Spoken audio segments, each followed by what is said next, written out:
You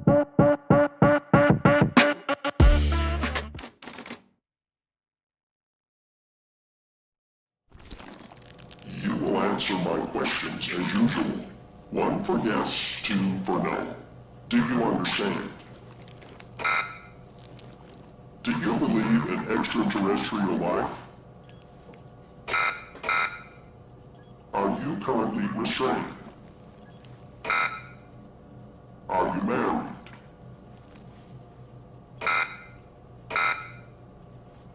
Do you work in law enforcement? Do you know who I am? Do you know who you are? Are you...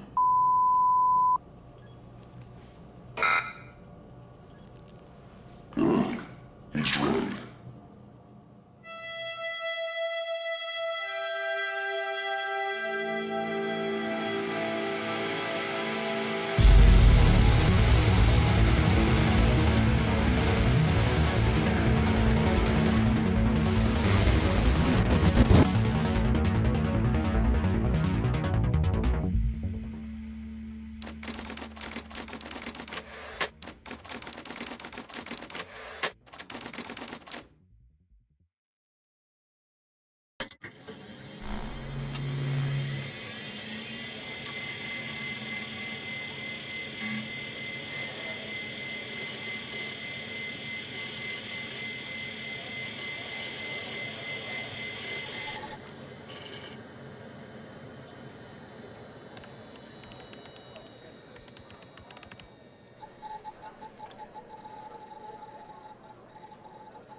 Hey, pal.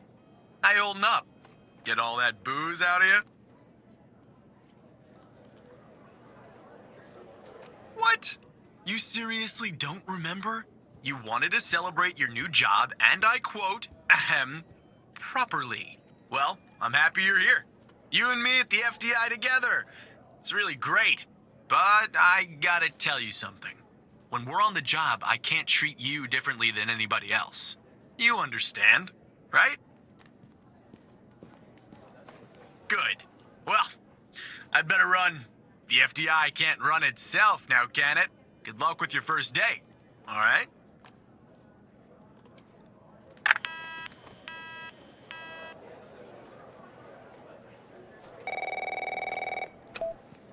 Good morning, Mr. Tanner. Welcome to the FDI. I assume you're up to speed on your mission here at the operator program? You know the basics. Good. So, just to recap, your job is to support our agents by providing them with all the help they need in the field to solve a case. That help can come in the form of fact-checking, video and audio analysis, even lab work. My job as a supervisor is to link the agents with an appropriately matched operator. Any questions? Fine, but first you need to learn how to respond to an agent's request. Let's do a dry run, shall we? I want you to find my age. This objective just popped up at the top left of your screen, beside the applications menu. See it? Whenever you're stuck, or if you need help, simply click on the question mark next to the objective. Go on and click on the question mark, Tanner. Yes, just like that. You can always click on the question mark if you get stuck, though I'm hoping this won't happen often. I'm giving you access to the human database. The Human DB, as we call it here. You can find this and other tools to help you solve agent requests in the applications menu. Now go ahead, Operator Tanner. Solve my request. Find my age. When you find the answer, Click on the objective and then select the answer on the screen.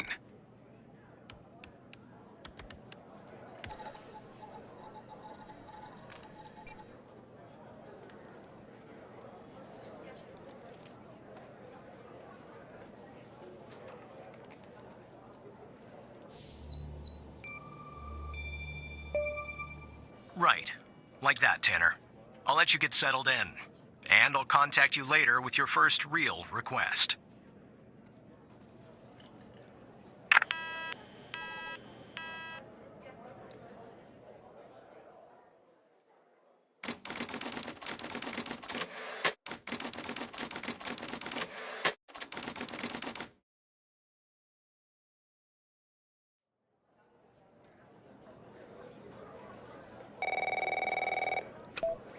Tanner, looks like your first request is somewhat of a baptism by fire.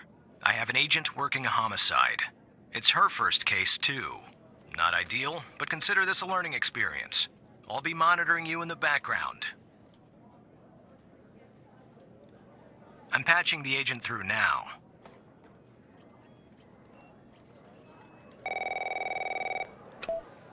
It's Operator Tanner, right? I don't think our paths ever crossed at the Academy, did they? Anyway, I got a homicide at a bar downtown called The Sanctuary. Ironic, no? My Vic, dead on arrival. Is male, Caucasian, early 60s. He was shot in the head at close range around 2 a.m., just before closing time. As far as evidence, I got some surveillance footage from the bar, and some kind of list that I found on the deceased. Any chance you can work your operator magic and help find me an ID on the shooter? Thanks, operator. Okay, I'm sending over the files. Good luck.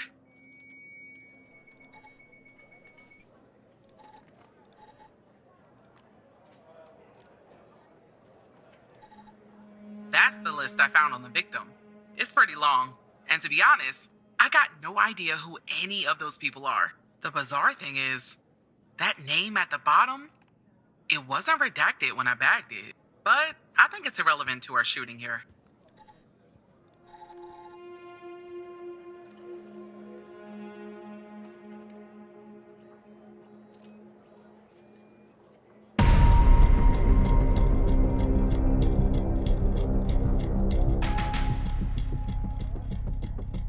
This is our cutting-edge video analysis system, Tanner. Click on any relevant elements in the video to trigger an analysis. Go on, give it a whirl.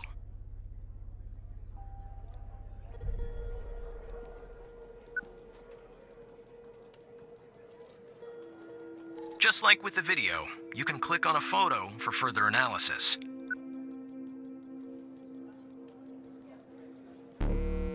The footage quality is insufficient for a proper ID, operator. You'll need to find another way to ID the killer.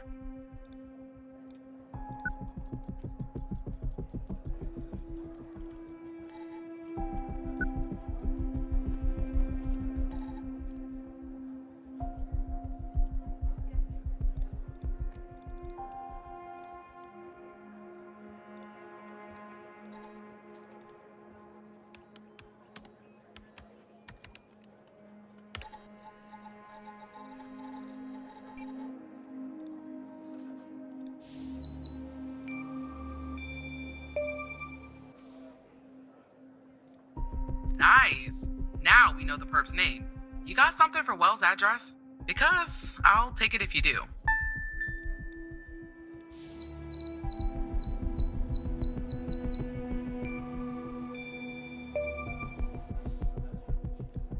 Yeah, that'll do. Nice work. Next up is to bring Wells in. I'll keep you updated. Thanks, Operator Tanner.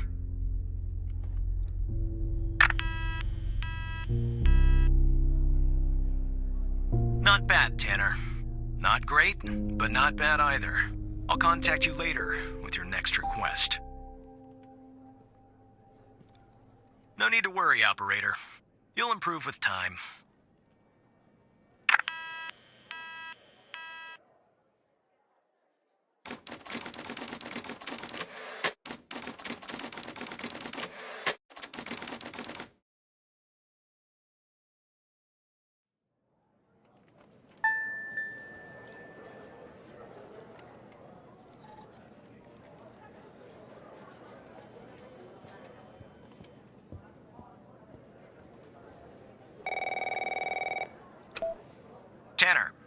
need you to follow up on an investigation started by a previous operator. I'll let the agent working the case bring you up to speed.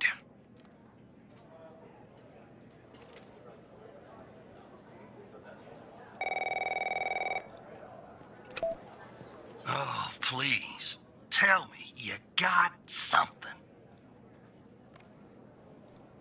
God damn it! Who are you?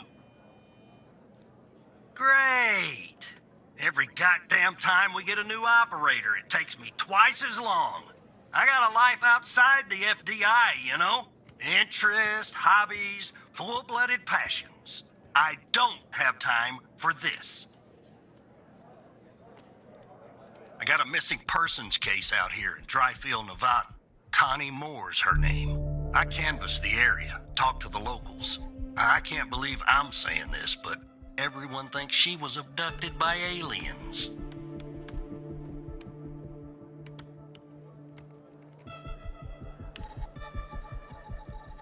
Middle of nowhere, hot as hell, sandy. Calling it a small town would be an insult to small towns.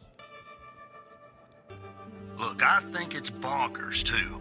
Another weird thing is, over the past year, 4 people in Dryfield have claimed they've been abducted.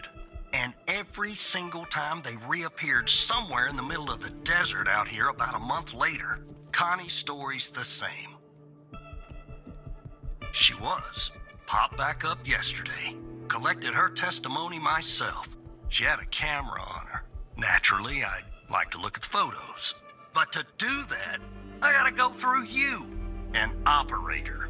Lucky me, right? There's something off about all this. I mean, beyond all the talk of little green men. Just look for something that doesn't add up, okay? Here are the files.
Jackpot.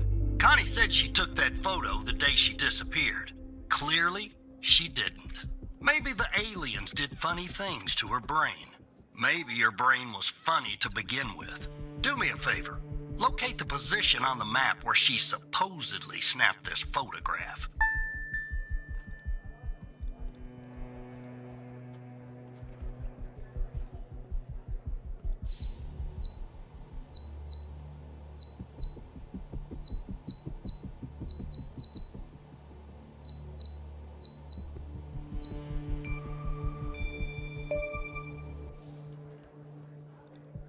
All right. Now check this spot out. Guess I gotta do a little hiking. Probably sweat my goddamn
Operator Tanner, are you there? Agent Walker told me that your connection was suddenly cut. And when I tried to contact you, you were offline. What happened? I see. I'll have IT look into that at once. The second shift of operators has arrived. You can go home now, Tanner. See you tomorrow. And don't be late.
pal.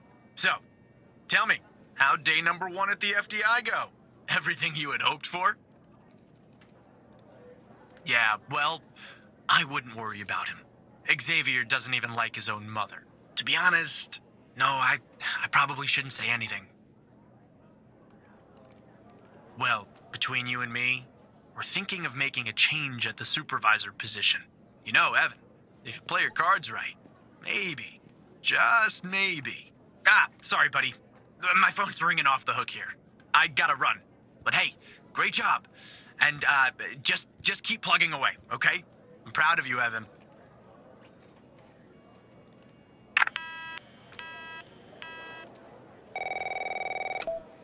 Operator Tanner, Agent Pendle has an update on yesterday's case. I'll patch her through in a moment. But before I do, I wanted to let you know that from this point on, you'll talk to the agents directly. Time to cut the umbilical cord. However, as your supervisor, I'll still be in the background monitoring your activity.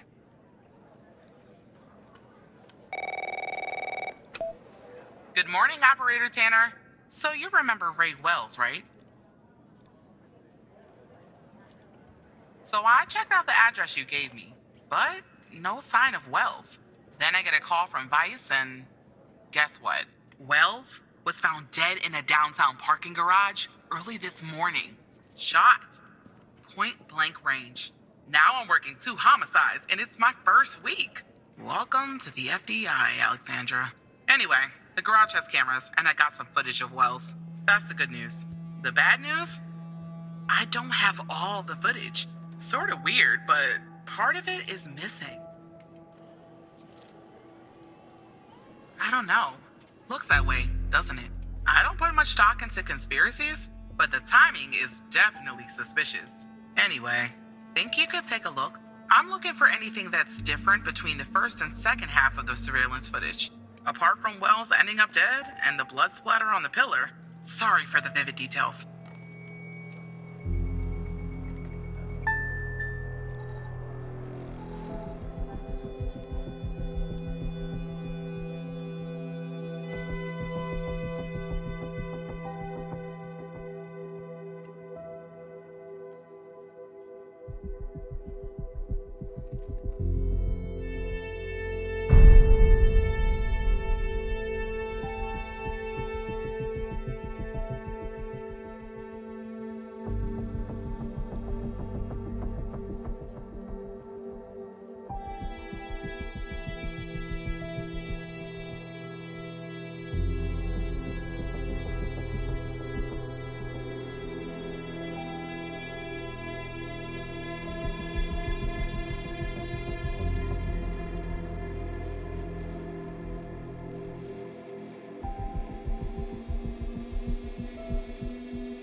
Look at that.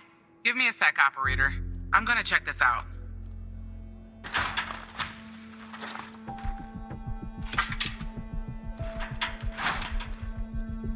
Well. I just found a bullet lodged in the light's framework. I'm sending you a photo. Can you run an analysis and tell me what kind of bullet I'm looking at?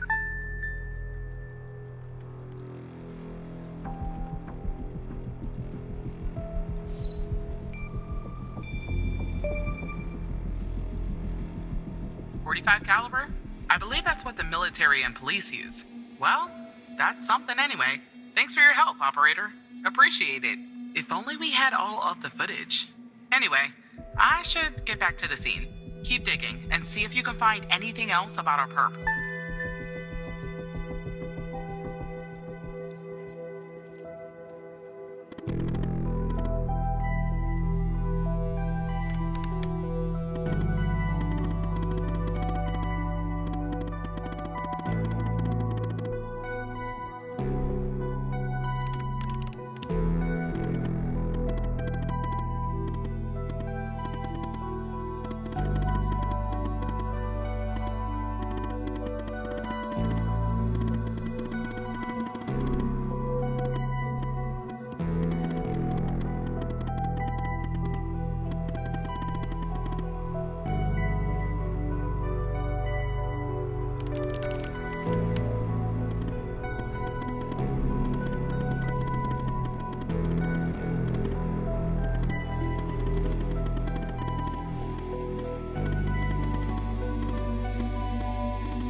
I see that you ran the facial recognition software, and 0 matches turned up, Operator.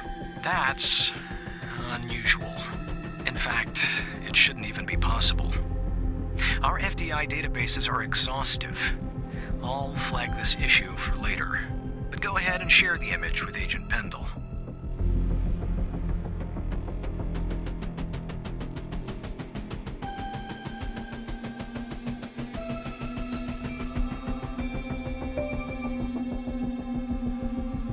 Wait, I don't understand. How did you get this? Well, this is huge. Thanks, Tanner. I'll canvass the area immediately. Maybe someone has seen our Prince Charming. I'll talk to you later. And thanks again.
Hello, Operator Tanner. Hal told me that you'd be calling. Look, I get it. Hal can be a world-class pain. Okay, I'll try to keep this short. About a month ago, I started working on a missing persons case. A woman reported that her husband had been gone for over 48 hours. Almost right away, the case felt different. Red tape all over the place. An unusual lack of cooperation from my superiors and colleagues. Unanswered calls. Suddenly, the FDI felt like the most incompetent department in the country. After an almost endless game of phone tag, I finally managed to get an appointment with a superior. The plan was to sit down and talk about the case first thing Monday morning. That Sunday night, I'm awoken by a phone call. The woman's apartment has burned to the ground. And the woman, what's left of her anyway, has been found dead in the ashes. Well, it gets worse. So I started looking into the fire, of course. I couldn't help myself. Plus, I felt like I owed it to Mia. That was the woman's name. Mia Cole. Anyway, it wasn't long before my superiors found out and pressured me to stop. They told me the fire had been ruled accidental, the result of faulty wiring in our oven. They told me I was wasting my time and precious FDI resources by looking into it, and said if I continued, I'd end up pushing papers in a basement somewhere. But that fire, Operator Tanner, that fire was no accident. I can feel it. Mia was murdered. I just have to prove it. That's where I'm hoping you can help me. Go ahead and search them in the Human DB. The husband's name is Sasha. Sasha and Mia Cole. Please.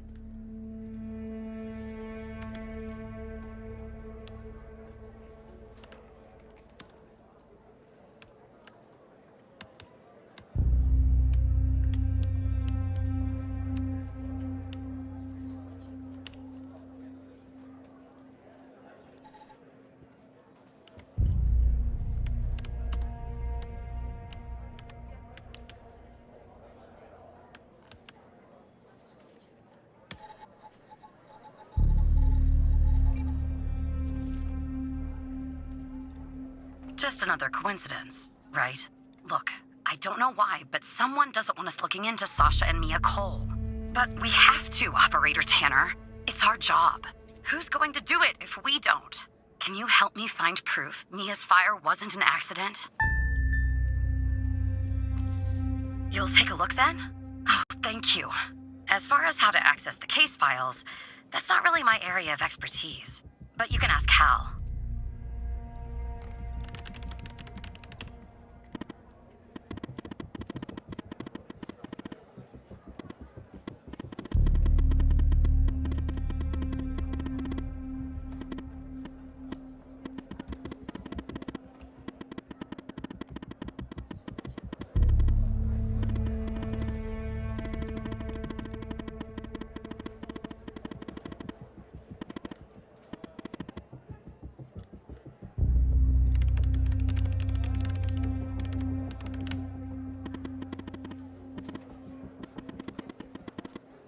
Sorry, I don't understand what that means, Tanner.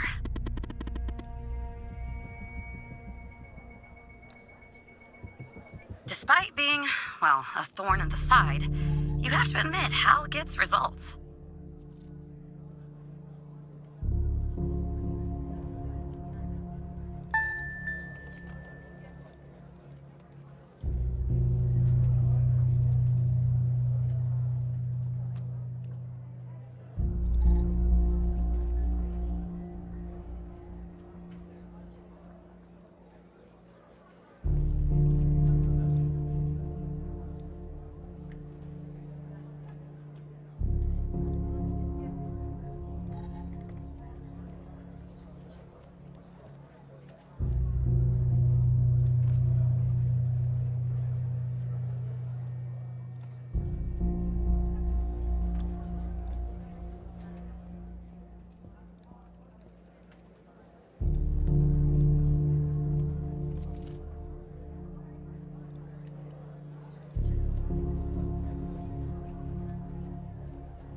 knew it. Faulty wiring my... You know what. This was no accident. Someone started this fire and killed Mia. But why?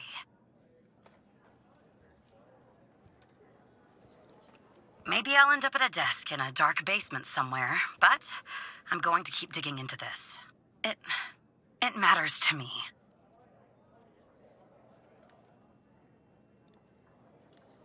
I grew to know her. Mia, I mean. With our line of work, you try not to get emotionally involved. That's what they teach you at the academy anyway. Almost from the start. And usually, I can turn the switch off. I learned to do that. Feel nothing. But with Mia, I just never could. She wanted to be a singer, she told me. That was her dream. And I'm not exactly an expert, but she did have a good voice. Really. She was just a decent person. Wanted to find her music album.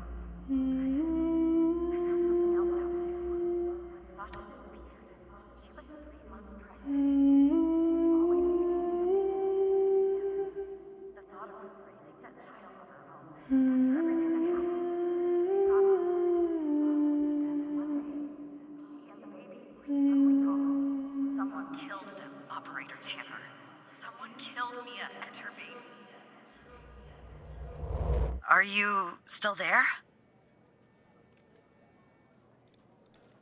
Oh, anyway, thanks, operator. Because of you, I finally have proof. Knowing Hal, well, as much as someone can know Hal, I have a feeling this won't be the last time you and me work together.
Operator Tanner, can I have a word? I see that you've been looking into the database entries for Mia and Sasha Cole. You want to tell me why? I see. In the future, I want you to avoid anything related to Sasha and Mia Cole. It's a closed case. A total waste of your time. And if by chance something else pops up concerning the Coles, and this is very important, you come to me right away. Understood? Oh, there's no deal, Evan. It's just highly confidential. Classified. And way above your pay grade. I'm sure you understand. I'll talk to you later.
So who the hell am I talking to this time? The same operator Tanner from before? Good. You haven't been fired. I was afraid I'd have to explain this goddamn case all over again. I went back to where Connie said she took the photo in the desert. You remember, right? Where she said this, flying saucer supposedly landed. I didn't find a flying saucer or any aliens breathing their last wheezy breaths or anything like that. But I did find something else. I found that too, Tanner. But no, that's not what I meant. I found stones. A bunch of stones lying there on the surface of the sand. I'm no geologist, but they look funny to me. Like they'd been moved. Put there for a reason, you know? So, I call it in. Because I'm sure as hell not gonna dig myself, Tanner. Not in this suit. A team arrives an hour later, and they start digging. Sure enough, under one of the stones, they find a body. Advanced state of decomp. They dig under another stone. And lo and behold, this time they find an entire skeleton. Turns out, we're standing on some sort of desert graveyard. Hard to say, but I counted more than 100 stones. If they're all grave markers, well, I'll let you do the math. Yeah, messed up, right? And judging by the size of the skeleton, it belonged to someone young, Tanner. Real young. Look, I won't beat around the bush. The medical examiner has finished a preliminary report on the skeleton, and they found what they believe is a photo of the victim in the sand, buried there by the bones. Never seen that before. Any chance you can take a look at all this and get me an ID, Tanner? Let me send you the files. Well, it's taken a while. Hard to access the satellite out here in Roswell. Dryfield. Okay. Looks like it went through. About goddamn time. The skeleton appears to be female, estimated at 9 years of age. Starting the examination now. Initial observations show well-preserved and intact bones. No visible signs of trauma or damage. The subject is missing her left incisor. The rest of the dentition looks good. No decay or disease is present. Moving on. Here's something interesting. One of the metacarpal bones on her left hand, the metacarpal 3, has a slight curvature. You don't see that a lot. So, to summarize, the subject appears to have been a female, approximately 9 years of age, with a missing left incisor tooth and a slight curvature in the metacarpal 3 in her left hand. Based on the level of decomposition, the body appears to have been buried for approximately 6 to 8 months. Further testing and analysis is needed to determine the cause of death.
Jenkins. That name rings a bell, operator. Check the other cases for anything possibly related to him. Maybe there's a clue in there tied to the girl.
How did you find this, Tanner?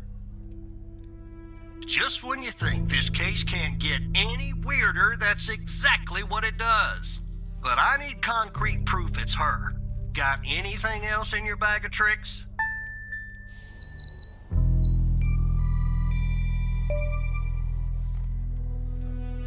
I'll be damned. 9 years old, Tanner. Breaks your goddamn heart. What the hell is going on out here? And what's a connection to Connie? Okay, the examiner has just finished processing the second body I was telling you about. The one in the advanced state of decay. Let's see here. Adult male, early 60s. Ah, they got an ID on him. Quentin Spence. Want to see if that name is on your magical list too?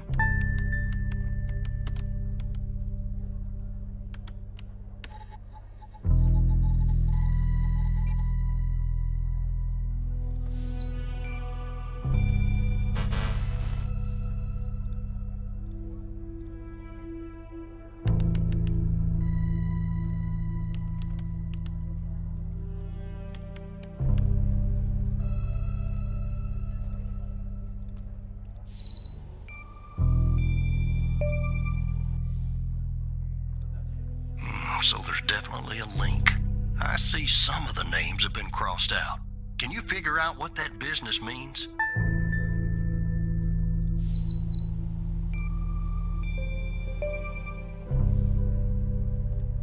Looks to be about 100 names like that. That number matches the stones. God damn. And if I was a gambling man, I'd say the circled persons are still alive. Like our Connie. There's something else about Spence, Tanner. They found him buried in a lab coat with some, you're never gonna guess, floppy disk sewn into one of the pockets. Remember what I said about this case getting weirder and weirder? I'm sending everything your way.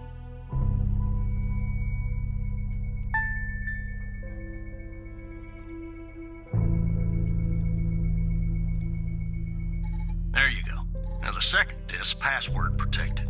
Open that second floppy disk and give me an address tied to Spence. Something I can look into. I'm getting a little restless with you doing all the work. The operator program. Oh.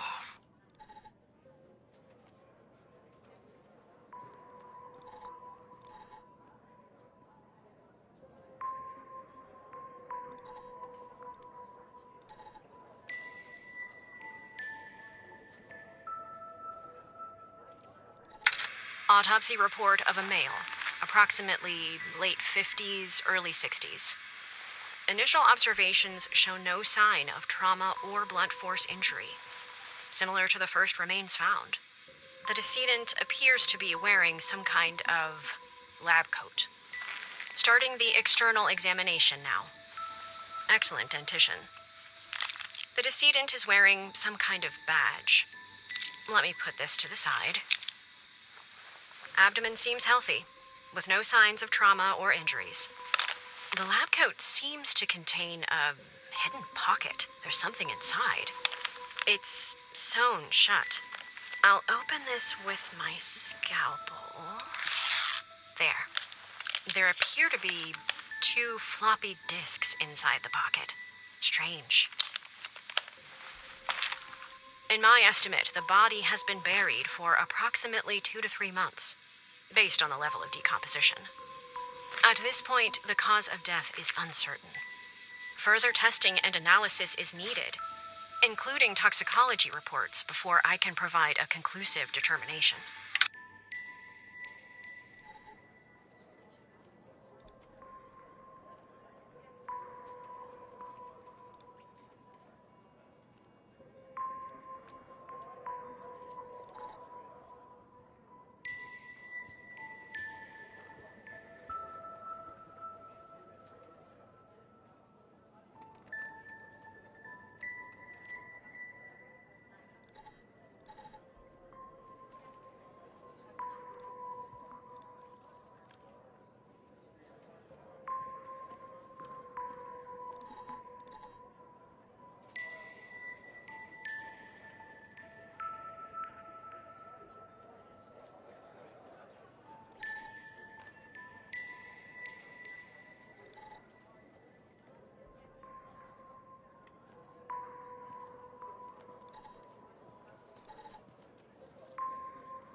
The symbols and file names written on the second floppy disk look to be there for a reason, Tanner. I suggest checking those 2 files for clues about the password, focusing on the symbols. Maybe keep those 2 files open and see if you can do something with them.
The key and lock icons, operator.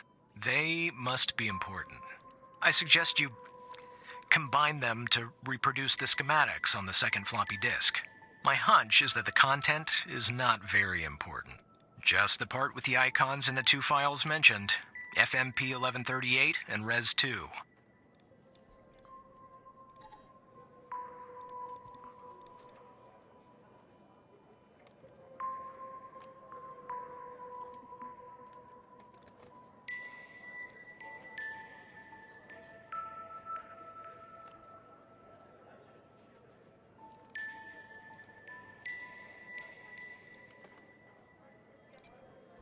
I feel like you should physically move and overlap the windows, operator, to reproduce the schematics, aligning the brackets.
Go to your operator head, but that was actually somewhat impressive, Tanner. The address you sent, it's not far from here. I'll check it out first thing in the morning. Tonight, I think I'll help the team exhume the rest of these bodies. Screw the suit. God help us, Tanner. God help every single one of us.